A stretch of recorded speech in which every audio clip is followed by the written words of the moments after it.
Welcome everybody to our Shift Monday monthly webinar. And I don't know how many of you guys have been following this webinar series. It's been going, I think this is our 4th month, and we've had amazing guest speakers. And I've been really excited because Gina has been on the calendar to do this webinar with us for about 3 months now. I think I talked to her in September about it. And we were working on what would get our calendars to mesh. And she's such the international traveling woman. She's all over the place. She's been in China helping people to just achieve their personal and financial goals and business goals, and she's just amazing. I want to share a little bit about her before I turn things over to her, but on the promotional invitation that I sent out to everyone, you probably saw that Gina is the daughter of Carol Truman. And you probably get that a lot, don't you, Gina? Does everybody always say that? It depends. Some people aren't familiar, but others are like very familiar. People who have been in the healing, kind of the self-awareness spectrum are aware of Mom's book, and there's a lot of people that are aware of that. So yeah, the other night I was at dinner and I just met with someone, and there was a bunch of new people there, and it was a church dinner, and someone mentioned my mom's book, and the lady sitting next to her, who I had not even met, said, "Oh my gosh, that's your mom." And so it's interesting that people that I don't even know Mom. So well, they know her book, I should say. Yeah, her book. Yeah, Feelings Buried Alive Never Die. So my mom used that book with us growing up as teenagers. Oh, wow. I'm sorry. Just kidding. Seriously, she used to, I'd be like, I have a sore throat. She's like, what are you not saying? And I'm like, It's just a sore throat. And she's like, no, you're not saying something to somebody. As soon as you do, that sore throat will go away. Look in the book. Like, oh, mother, But no, I seriously grew up with that. And it was funny because I started using essential oils, and then I started meeting my education team and found out I was part of Truman education team. And then I found out that Carol was the mother of all the Truman kids. And I was like, oh my gosh, it's come full circle. I've been connected to the Trumans, So I was just totally ecstatic. For me, I just knew that it meant I was in the right place at getting, education and information and oils, with you guys. So it was amazing. And I was really glad that I was able to use and work with everybody with the doTERRA. We were using doTERRA oils, and it's awesome. So, and there are probably some of you guys on this that aren't familiar with this. And if you're interested in essential oils, definitely get with us because we can share some great information with you. But Gina's background, she's worked in design and nutrition and wellness, and I'm just sitting here trying to think of all the stuff that's on your resume and your bio. I was in the beauty industry for quite a while.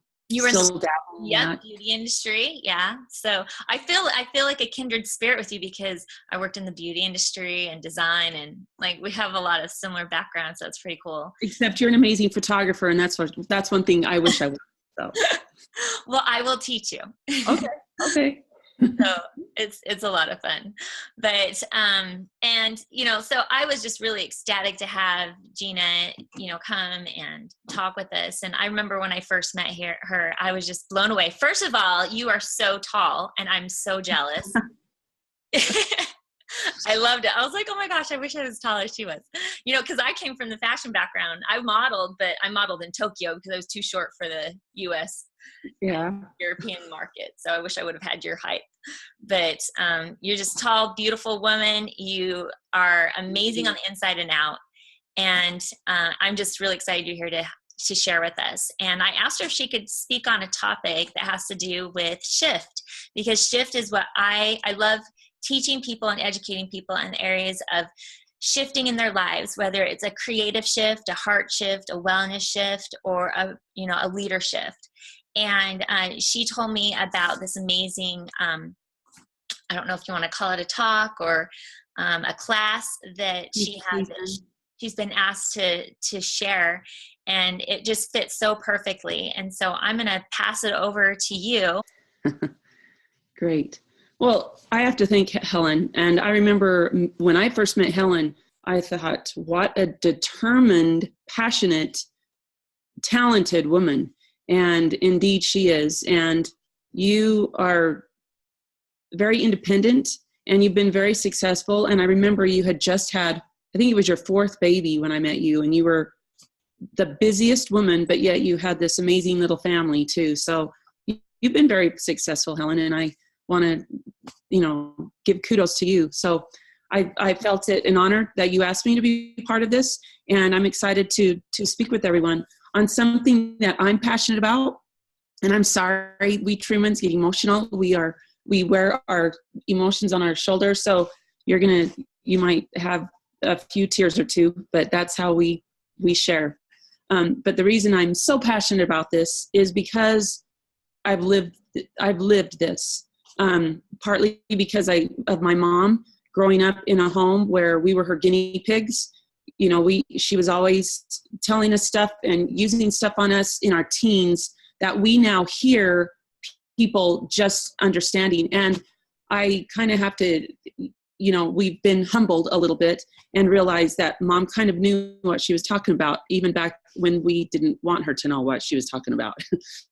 So this that I'm going to share with you today is something that I've lived and that I've experienced. And because I've been there, I've been stuck.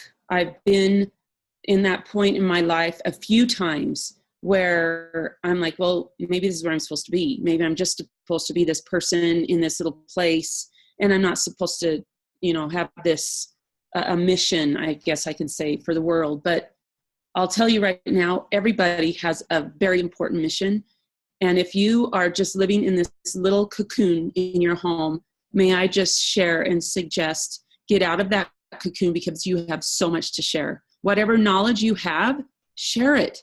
Whether it's of doTERRA essential oils or of photography or of, cooking or whatever that is that you have a passion for, share it and open your mouth. So, we talked, Helen sent out the email and it said that we were going to talk about what's keeping us what's keeping us from moving forward. So I titled this presentation, Courage and Understanding to Finally Move Forward. So do you remember, think back at the first time you got on a diving board? Like, honestly, this was me. That I remember my brother Boyd, who does doTERRA with me. Some of you may know him or have heard of him. He's been very successful, and he's a year younger than I am. And so we grew up together. And I remember we would go to this swimming pool where we grew up, and they had a low dive and a high dive. And I remember the first time that he challenged me to go on the high, and he was always doing everything before me, even though he was a year younger. He went up to the high dive and he just dove right off. And I'm like, and I sat there on that high dive. I think I went back and forth. And I did what this little boy's doing. And I was so scared. And I mean, seriously, how many of you felt like that? I finally think it took me, I didn't dive off that first day. And I think it took me a few days before, and I had my dad was at the bottom, of the, where I was going to land in the pool. Boyd was down there. I think my older brother was there, and an uncle. They were also just encouraging me, come on, Gina, you can do it. You can do it. And I finally did it, but I jumped. I didn't dive. I just jumped. And I remember at that point in my life, I was like, that was not hard at all. And in fact, it was so much fun. I couldn't wait to get back up there. So I'm asking you guys, let's think about where we are in our lives, because have you taken the jump, or are you still kind of timid and you're kind of waiting there? Because there's many people who have gone before you and who have literally jumped, and they don't even, there are those people who are very courageous and they don't even care what's at the bottom. They're just going for it. They don't even care what's at the end. They just go for it. Where are you on this journey of jumping? Are you still back on it? Have you even walked up the diving board? Have you even gotten on that cliff? Have you walked up to the top? Or are you still standing back watching everybody else dive off or jump off? Because I'm telling you what, if you make that jump, it is so exhilarating. It is so much fun. It is so exciting. And talk about shift. There's so many shifts it makes inside of you that you are going, what's next? Where's the next jump? Who can I help make this next jump? You want to go grab someone and go, come on, let's climb up the diving board. I've got this. I can help you. I'll jump off with you. I remember doing that with one of my little cousins. I went up to the diving board. I sat there and I coached her and we jumped off together. That was so fun to me. I loved that. And maybe that's where you are on your journey. Maybe you're helping other people take that jump. Okay, so moving on. Once you make that jump and you head down the journey and, there's a few winding roads, right? And you're enjoying the view and you might have to take a detour or two, which is totally fine. How many of us have had to take a detour? How many of us have had to stop and take a little pit stop? All the time, that's totally normal. Sometimes we hit some, stormy weather. That is totally normal. That is totally fine. We cannot get hard on ourselves when that happens on our little journey. Sometimes we hit a big boulder. I have used this picture since the very first presentation I did for self-development. Tells 1,000 words, because how many of us have been going down our little journey, down this little drive, down this little road, and we hit a boulder in the road, a big boulder like this. Let me ask, do you stop and do you turn around and go back the other way? Or do you wait for it to be moved? Or do you find a way to get around it? It depends on how fast or how quickly or how determined you are to get to the other side. But I always say there's always a solution. There's always a way to get around or over or under or whatever. And maybe you go help them dig away so that you can make it faster. Whatever the reason for your stop, it's your time to decide how to go again. So I'm going to talk about what's really holding us back. Do you think is it somebody else holding you back? It's not. Nobody is holding you back. There's not one person. You might use someone as an excuse. And I've heard a lot of people say, well, my husband or my mom or my dad or my children, whatever that excuse is, you can get around it. You can go around it. You can find a way. You can find a solution, because there is nobody holding you back. Nobody holding you back. The only thing that's holding you back, and a lot of people will say, is yourself. I'm going to take that back a little bit further. The only thing that's holding you back is the way you're thinking. And my mom would say the way you're feeling. So let's get real. I want you to be honest with yourself. What are you scared of most in moving forward in whatever you're doing? If you have a notebook, I want you to write down what you're scared of most. I'm going to give you just a minute or a few seconds. It shouldn't take you. Like the first thing that comes to your mind. What are you scared of most? Okay, I'm gonna kind of talk about 5 different things that affected me on my journey and that I feel affects a lot of other leaders or people on our doTERRA team that is holding them back.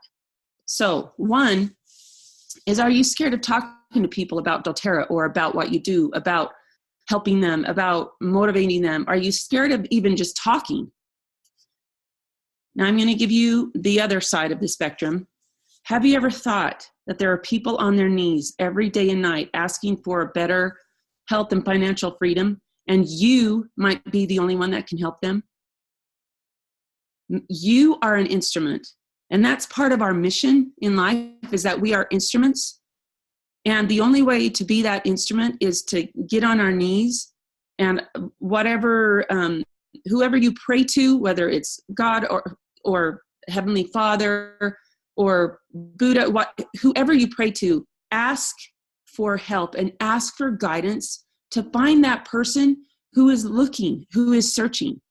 Because if you are sincerely doing that, you will be guided to that person. It's happened to me so many times. And sometimes when you're scared of talking to people and you ask for help and courage to talk to someone, it's a lot easier. for some reason that load gets lifted. And some of us have anxiety about talking to people and talking to strangers because we've always been told don't talk to strangers.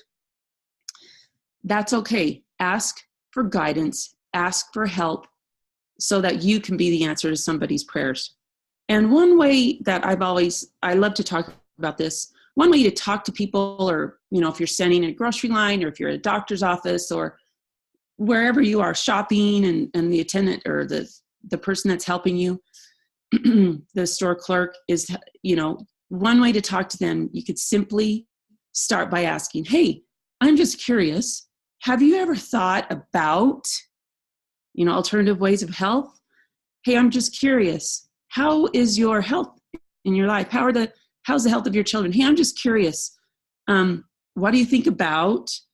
So if you just start with those 3 words or 4, I'm just curious, it helps. And then you can think of something of a way to open up the conversation. Okay.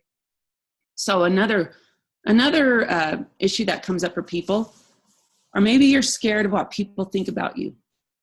This is something I've been afraid of in my life. And I remember my mom still says, it's not your business what other people think about you. And one thing I love is this quote from Eleanor Roosevelt. You wouldn't worry so much about what others think of you if you realized how seldom they do.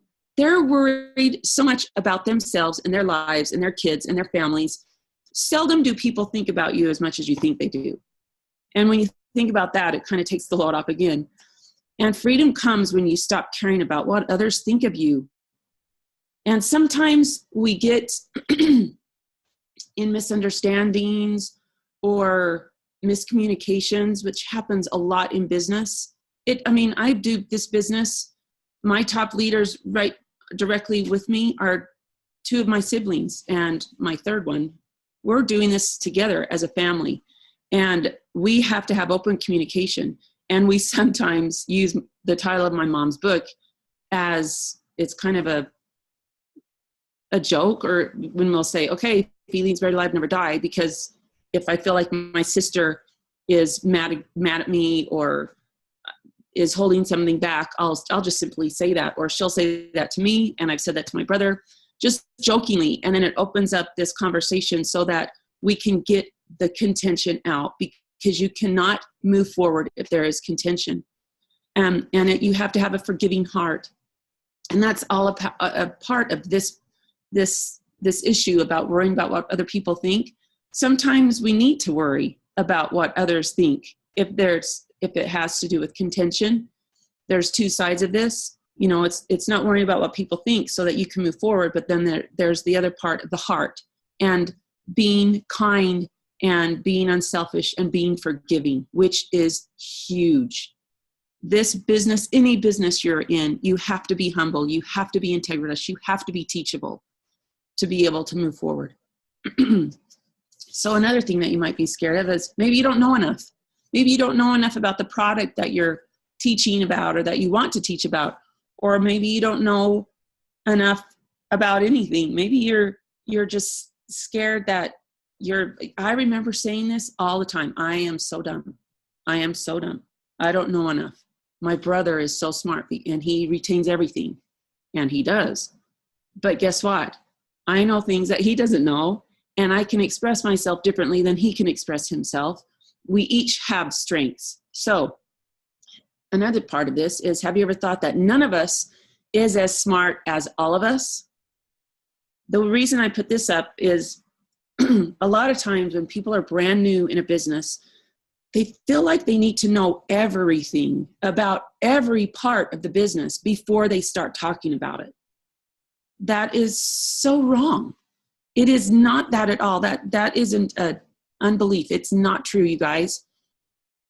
If you have a story, if you have a personal experience with the product that you love, you know enough because you're the expert of that story. So that's all you need to share. And guess what? If you get a question from someone and someone says, well, what do you do about this? And you're like, I don't know.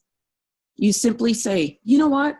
I don't know, but that's a great question. I'm so grateful that you brought it up. I'm going to find out and I'm going to get back to you. So simple. And then actually it makes you more human to them. And they're like, oh, that's cool. Okay. And then it also gives you another opportunity to connect with them and get their information if you don't already. And then you have a way to get back to them what you need to. And then that's when you go to people who have been doing the business longer, or who are a little bit more educated, because you're on your way to being that educated. And again, it doesn't matter how much you know or what you know. We all have different strengths. And if retaining certain things or remembering certain products and what's in the products and what makes them, the chemistry of that product perfect. I don't know all of the ingredients in all of the products and what combination brings them together and why we use them. I do not understand the usage of all of the oils. I have a great understanding of a lot of the way that the oils work for our bodies and how to use them. But sometimes I have to go and I have to, I sometimes text my brother Boyd, hey, what do you do for this? Or what oil can I? It's totally okay. That makes us human. And that's why we're in this together. And that's why it makes a team, is you can go to us and you can go to Helen and you can go to those who have been in it a little bit longer, and simply say, hey, I have a question for someone. I don't know the answer. What can I do about it? What is the best answer? We give it to you. You go back and you share it with them. Okay, so you know enough, you guys. You know enough. And you're continually learning, right? Because you take that 30 minutes every day. It's so important to take 30 minutes every day, whether it's you break it up, you do 15 minutes of product education for yourself, or you do, and then another 15 minutes on personal development, reading a really good book, or whether it's 30 minutes of product education, or the next day you do 30 minutes of personal development, reading a good book, or watching an amazing video or a TED Talk or whatever it is that you do. Take that 30 minutes and make yourself feel better about yourself, so that you're not like me saying, oh, I'm so dumb. I don't know that question. I don't know the answer to that question. You don't need to say that. And I'm so grateful that I don't have to say that anymore either, because I don't feel like I'm dumb anymore. I am successful in certain things, and I might not be successful in other things, but that's okay. Again, we all have our strengths. So something else you might be scared of, and this was huge for me, is getting out of your comfort zone. Who's afraid of that? Let me just tell you something. I love being in my home. I'm in my home right now. I could just be here all day long and all month long and not travel. To be honest, I do not enjoy traveling. I am not a traveler. I'm a lot like my dad. I'm a homebody. I like being close to home. I don't necessarily get anxiety when I travel. My sister says that I do, but I don't believe that I do. I just think that I just enjoy being home a little bit more. And there came a time in my doTERRA journey that I felt like I was sort of in a comfort zone point. And I felt like I needed to get out of my comfort zone. And at that moment, about a month later, when I realized I've got to get out of my comfort zone, and I prayed about it, and I had gone to China with my brother Boyd. It was exactly a year ago, last November. I went to China for the first time. I wasn't looking forward to it, but he'd been asking me, he and David Schoen had been asking me for several months to go to China to see our team there and to show support and to show my love. And I love our team members, and I love hugging everyone and just thanking everyone and helping them however I can. And I wanted to go see him, but I didn't want to take the trip. But I gave in. I went with Boyd, and we met David out there, and we did 4 different trainings in 7 days, and in 4 different cities. And I loved being with our team members out there. And I loved giving them hugs, and they were so appreciative of me coming. And I'll never forget, as Boyd and I were flying out of Shanghai, I was staring down at this gargantuan city, the biggest city in the world. I think it's the number 1 or 2 city in the world. I mean, just it's like New York times 10, just building, tall building after building after building after building. It just goes on for miles.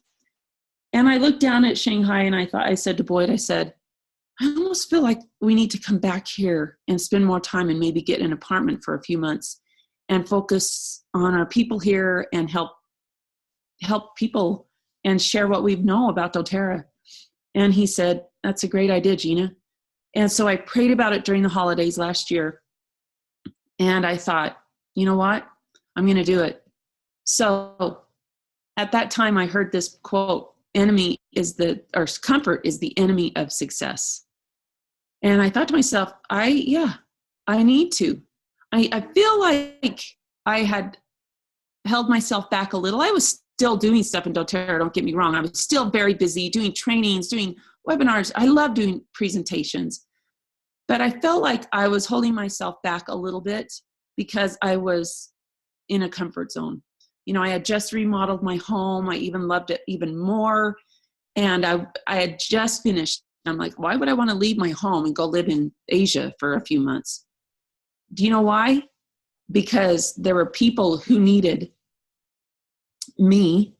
I'm not saying that in a selfish or arrogant way at all. They needed me as an instrument. I felt like I was an instrument.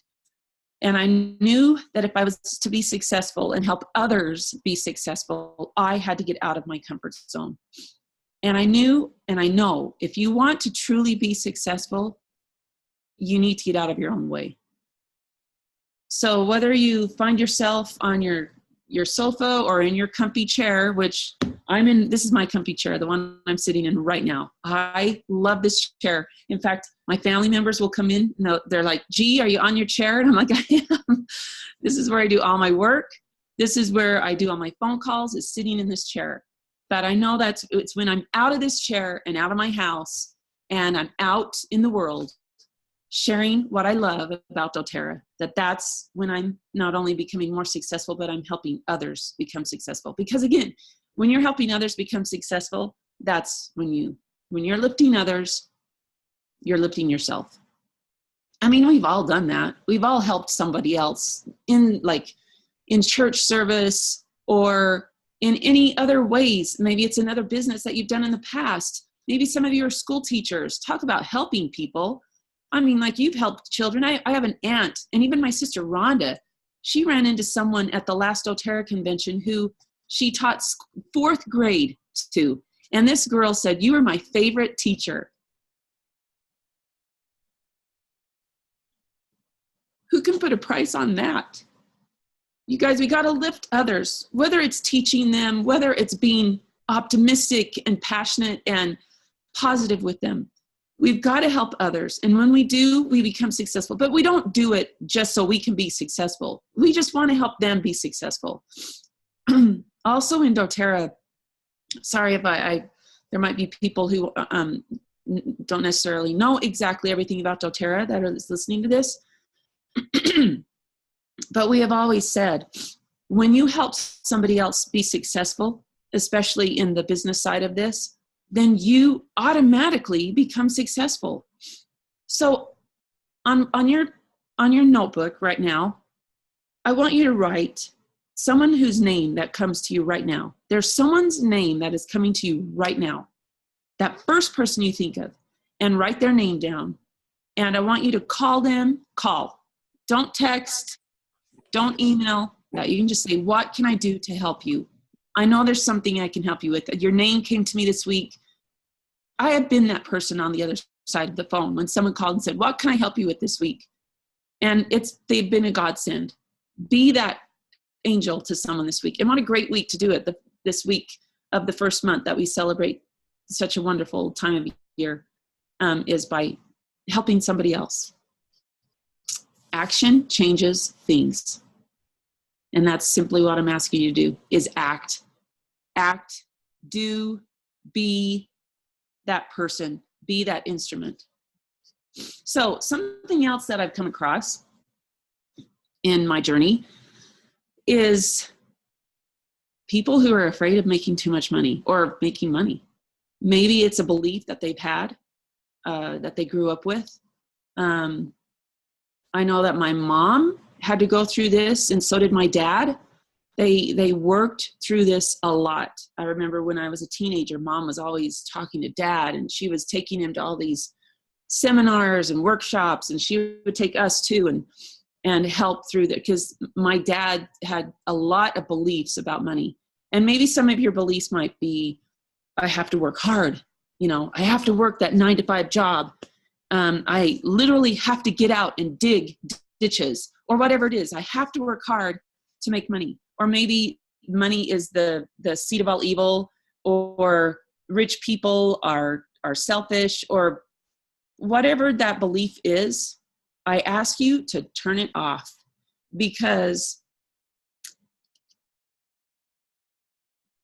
I want you to look at this. A payday is not a paycheck. It's not about a paycheck. It's about the unexpected blessings that come from living a life of purpose. Because have you ever thought that the more money that you have, the more money you can give out and give away? The more you can do, the more you can help. I would have never have thought 8.5 years ago when I started doTERRA, and I was actually going through bankruptcy, ironically enough, and a divorce. I never thought I would get to the point in my life that I would be traveling the world internationally. And I traveled more this last year than I've ever traveled. And I went to more countries. My passport is stamped so much this last year. And I don't do that to say, oh, look at my passport at all. One of the highlights of this year was going to Nepal with the Healing Hands and Choice Humanitarian and helping those people out there. It costs a lot to get to Nepal, but I am so grateful I had the financial means to go. And I went with my sister and her husband, and my cousin and her husband. And I also went with other friends from our team, and our friend Natalie and Burke Rigby took their 19-year-old daughter with them. And it was such a great experience to work side by side with these people I love, serving people in other countries that have nothing. And it was an honor. And I want you guys to strive to want to do something like that. And if you do, and if you open up this cap on the top of your head and see the blessings just coming in, so that you can give it out, because it comes in, the top of your head, and then you extend it with your hand. It's like this picture again. You're lifting others. You're lifting others. And I'm not saying this to be greedy at all. I just want you all to have a better feeling where money is concerned, because it's not evil. It's what you do with your money. And you can make it such a blessing in other people's lives, especially this time of year. And for those of you who have been financially blessed, isn't it a blessing to be able to help others? I love the Healing Hands Foundation. That's part of doTERRA. What a great humanitarian arm of doTERRA, and something that we can donate to, that we know the proceeds are going to really help other people. Anyway, last thing I'm going to talk about, that you might be scared about, is failure. This is so kind of foundational. Everyone talks about, they're scared of failing. And that kind of encompasses everything that we're afraid of. But maybe think about it differently, because doesn't being scared let you know you're onto something important? If you're not scared, you're not taking a chance. If you're not taking a chance, then what the heck are you doing? Seriously. We have to be scared at some point. And when you're scared, like if you're scared to talk to people, if you're scared to teach a class, if you're scared to mentor someone for your first time and you're shaking and you feel your voice shaking, that's okay. Because number one, you're out of your comfort zone. And number two, you're pushing past that failure. And when you push past that failure, that's when you're jumping. You're taking that leap and you are jumping. You're diving off the diving board. And that's when it gets exciting. And then that's when you go back and you get somebody's hand and you lift them up and you help them do the same thing. So I want to talk a little bit about this. This is a lot about what my mom has taught for years. And I love all of the graphics that you can find now. So let's talk about the conscious mind versus the subconscious mind, because that's where a lot of what we're scared about comes from. Because it comes from the subconscious level, not so much the conscious, because whatever is happening subconsciously, obviously, if you look at this graphic, this iceberg, this huge, there's so much more underneath. There's so much that comes from the subconscious mind, but it manifests itself through the conscious mind, which manifests itself through everything that we're doing, everything we're saying, everything we're believing, anything in our life. And I'll talk about this a little bit differently. So our beliefs are not based on fact, but on our perception of the experiences we have had. Let me share something. I was working with someone a while ago. Excuse me. And she was always been told that she was, not by anybody else. She was told herself that she was a big girl and that she would always be heavy. And I just felt bad for her, because I kind of went through that a little bit in my life, because, like Helen mentioned, I'm tall, I'm 6 feet. And so I was always considered a big girl. I wasn't, I was tall. A lot of people said, oh, wow, you're tall. But tall people kind of stand out. And so I've gotten used to that. But this belief for this woman manifested itself, and to the point where she just did not feel good about herself. And I let her read this one book. Oh my gosh, I should have. The Key to Yourself by Dr. Bernice. Helen, I will get that to you so that you can post it. It's a great, great book. And what this book talks about is the subconscious mind. And this woman, this author of this book, dealt with the same thing that this friend of mine was dealing with. And this woman said she had been telling herself, and she had a friend telling herself the same thing, that she was a big girl. She'd always been told that since she was little. And to me, that is a distorted belief. Because, and let me tell you different, my mom used to say, no stinking thinking around here. She heard this from Zig Ziglar years ago. And I love this. You quit thinking stinking. Don't think anything that makes you a bad person. You are not. We got to change that around, you guys, because I love this. You've heard this. If you keep doing what you've always done, you're going to keep getting what you've always got. I'm going to take it a step further and say, if you keep thinking what you've always thought, you'll keep getting what you've always got. And then if we go a little deeper, if you keep feeling what you've always felt, you'll keep getting what you've always got. You'll keep getting what you're getting today. So I guess what I'm saying is we need to change the feelings, which change the thoughts. And so with this woman, this author, and also my friend, this author just started saying, I am my perfect body. I am my perfect weight. And she just kept saying that. And then I know another friend that just said, I am taking all negativity out of my life. And anytime negativity comes to me, I push it out and I say, I am successful in my business. And she would say specifically what she was successful in. And both of these women it has come to fruition. This woman who told herself, and this is the experience she had. She said, the woman that wanted to lose some weight, she started telling herself, she wrote it down. I am my perfect body. I am my perfect weight. Instead of those times when she was like, oh, I can't eat that. I'm going to get more fat. No,